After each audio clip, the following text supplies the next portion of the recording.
আসসালামু আলাইকুম সম্মানিত ভিউয়ার্স। সাশা হুজুর নামে পরিচিত। ওনার জন্যে ওই প্রতিদিন সন্ধ্যাবেলা নাস্তা নেওয়া হয়, রসমালাই এবং দই আর রুটি অ্যান্ড ডিম ভাজা নিয়ে যাওয়া হয়। আর এটা দান করে থাকেন কিশোরগঞ্জের নুরুল হক। উনি দিয়ে থাকেন এই টাকাটা। উনি প্রতিদিনই ওনার জন্য এই টাকাটা বরাদ্দ করে থাকে।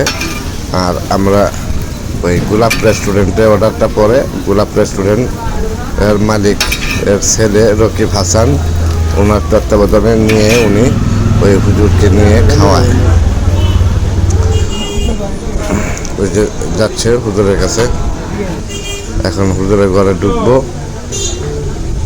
হুজুর আছে মনে হয়, হ্যাঁ একটু আছে।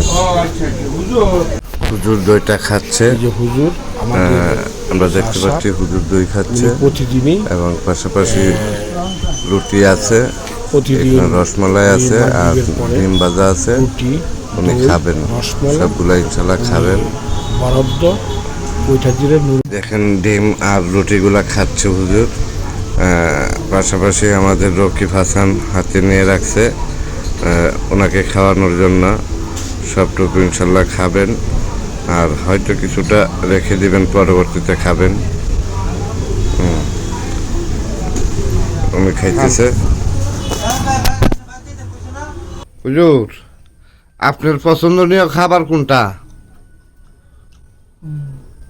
ডিম, ভাত, মাছ, মাংস, ডিম, আর রসমালাই, দই, রসমালাই দই খান না? ওই রুটিগুলা বেঁধে ফেলছে, সম্ভবত রেখে দিবে, পরে খাবে। আর ফাঁকে দিয়ে কিন্তু আমাকে উনি 2টা লেবু দান করছে। আমি দেখাচ্ছি আপনাদেরকে লেবুগুলা।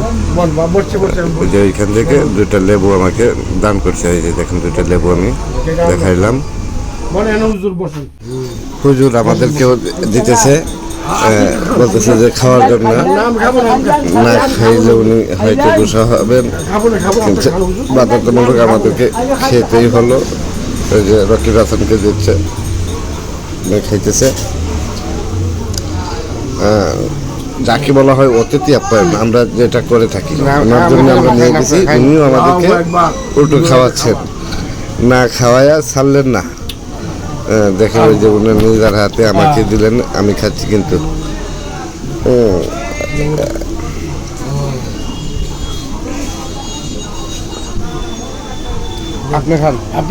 এখানে একটা ছেলে ছিল, ওই ছেলেটাকেও দিল। এটা জীবন মিয়ার ছেলে, তারা মিয়া ভাইয়ের নাতি, তাকেও খাওয়াইয়া ছাড়লো। বিশেষ করে ওদের বাসাতেই থাকে। আপনার এখন খাইলেন পুরাটা? হুজুর খুব উদার মনের মানুষ, অনেক দূর দূরান্ত থেকে ওনাকে দেখতে আসে প্রায় সময়। আমরা সম্পূর্ণটা তুলে ধরতে পারি না, কারণ কাজে কামে থাকি, সেই জন্য দেখানো সম্ভব হয় না। যতটুকু পারি ওনাকে দেখানোর জন্য আমরা দেখাই। হুজুরের জন্য দোয়া করবেন, আল্লাহ তাআলা ওনাকে নেক হায়াত দান করুন। দোয়া চাই। হ্যাঁ, উনি এই পরিবেশে চলাফেরা করতে ভালোবাসেন।